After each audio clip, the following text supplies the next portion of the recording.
Hey, what's going on, guys? It's Jack. Now, the season 3 is wrapping up, so I wanted to give my recap of the season and my own experiences, as well as some of my goals for season 4, as I've often been asked about what I'm going to main, what I'm going to alt for the incoming season. So, season 3, I was going into the season playing Priest, of course, and also having Paladin as my main alt, and then I brought forward Mistweaver as my third character. I was kind of debating between Mistweaver and Preservation Evoker. I think I made the right decision picking Mistweaver for Season 3.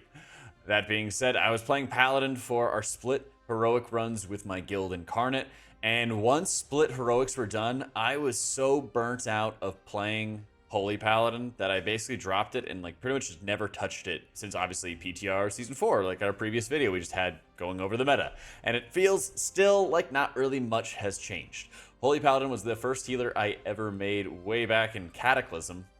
For reference, we now have Cata Heroic as a roadmap coming up very soon. So I have felt really down bad on the spec, and it doesn't look like it's improving, at least just yet at the time of this recording. Maybe there's some last minute emergency buff that breaks the glass, but I'm not expecting too terribly much. So with that, I ended up dropping Paladin as a character and was playing pretty much Priest and Monk for a pretty extended period of time. Pushed up IO really fast with my set team that I usually had, and then the group just kind of crumbled and fell apart. I ended up pugging for quite a while, found a new team, started playing with them for a while, and then timing just kind of eroded as it was difficult, and it still is difficult trying to find people who want to play on NA earlier in the day, especially on weekdays. So we'll see how Season 4's pushing is going to be going. But what really helped me enjoy Season 3 more was doing our Zero to Hero challenge and having something that was more on the side, more of a specific way I could challenge myself by learning Druid after not playing it since pretty much Battle for Dazar'alor, BFA, 3-4 years, and all of the changes that it has had since then. I started with a default talent build and then started adjusting my build as I pugged my way to 3K. And it was a lot more interesting to have something where I'm sitting there and learning and adjusting to changes on my own. I really enjoyed that. Yes, it was pretty troll messing around with the default talent build to start, but I felt like I really enjoyed having to do more with less. Because when you have such mastery of what you're playing and what you're doing, then you're sitting there DPSing and it might get a little bit more boring. But especially when you're learning without reading guides and you're kind of having fun making mistakes at low keys where you already know all the mechanics or know when damage is happening, that kind of added a bit of extra enjoyment to me, as well as not having such harsh expectations onto myself for, oh my god, what am I gonna end up doing? So that was a ton of fun. I really found when I was pushing in Season 3 that the frustrations, especially with the lack of control that I felt healers really having in the season, got to a point where once my regular standard group ended up falling apart, I actually didn't feel too bad about it, and I kind of enjoyed just being able to have those moments where I took a break. I eventually, again, kept on pugging and put together a new group, and then unfortunately that one fell apart because obviously time commitment. But after those moments and after getting in a bit more experience of messing around with one group or messing around with another group, I didn't feel too bad after I spent about a month and a half or 2 months not really pushing keys and starting our Zero to Hero challenge, because you kind of get to a point when you're pushing M+ where unless you have a set group, you kind of just have to ram your face into the wall and just slam a whole bunch of keys and try with a whole bunch of different people until you find your group, and then you get to run together and hopefully the timing is going to work out and everyone's kind of on equal levels. But being able to have that sort of reset moment where I took a break from that and kind of disengaged from pushing keys for a little bit and then started just working on my Druid and started not worrying about 0.1% keys, I started enjoying the game a lot more, and it helped me just feel better about playing WoW, 30, 40, 50 hours a week sometimes, because then I was able to start setting my own goals and my own standards, and if something went wrong, well, it was just one key, and then you could kind of move on from that experience. So I've kind of found that unless I'm with a group that has aligned expectations for how everyone's going to play and perform, when we're going to play, all of those things, that it gets super difficult to have the most fun, I guess you could say, possible, because I feel like you're putting an enormous amount of weight on just the completion or not completion of the dungeon, and then it feels like you just wasted all this time as a result. And there were a lot of moments, especially when people were kind of time limited, or we would not get together as often as I used to with other teams. That's when it started feeling really frustrating, where oh my gosh, we bricked this key and now it's a huge waste, and now, we're falling behind or we're not where we want to be.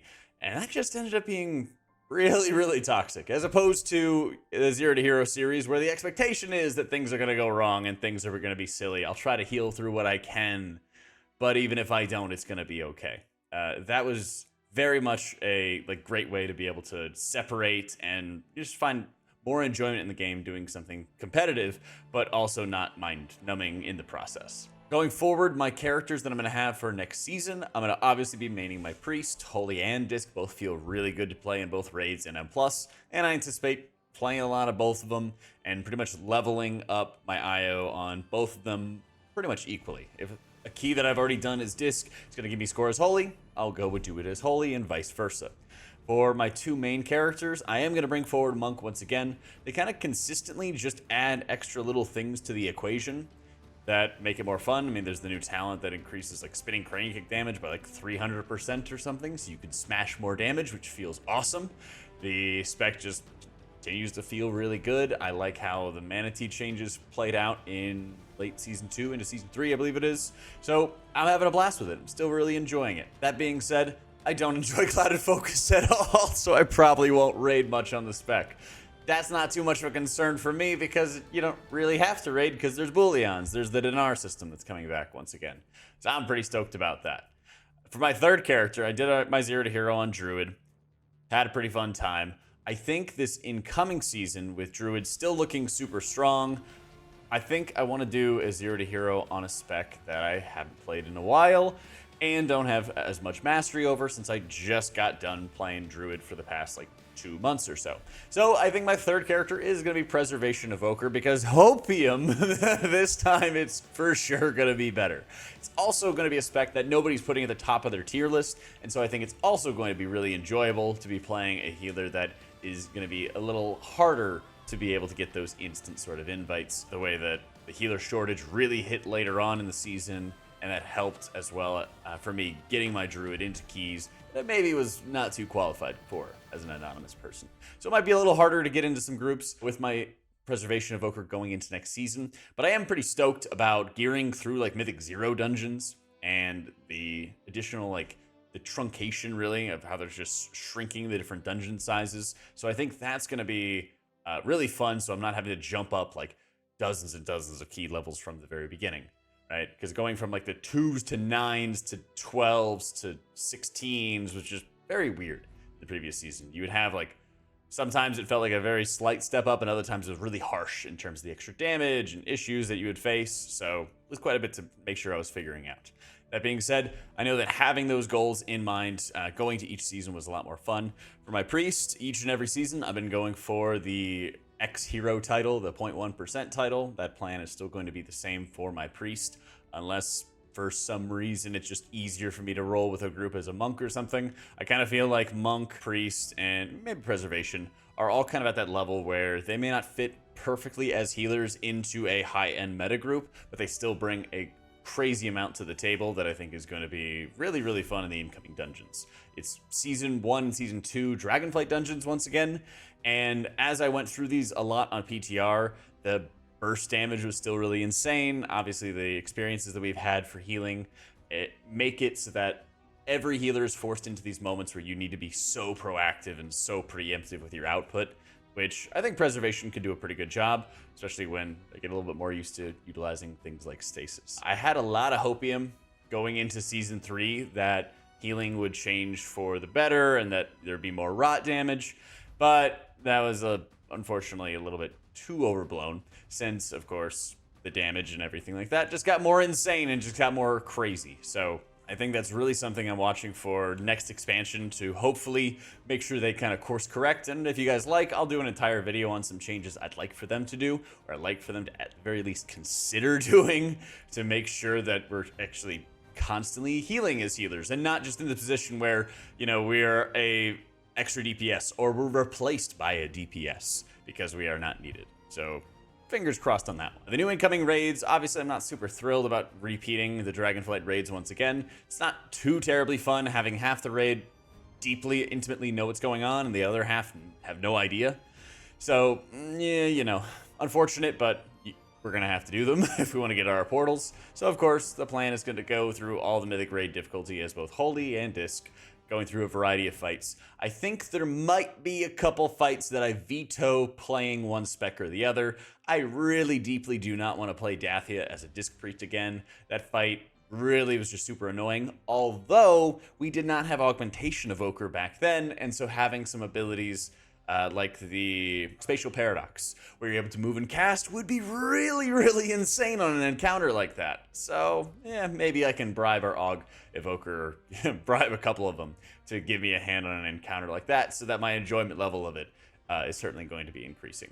Glad there's no raid affixes that we have to deal with. That would be particularly disgusting on a number of different fights. I can only imagine having some of those orb dispels you had to deal with on a fight like Senarth.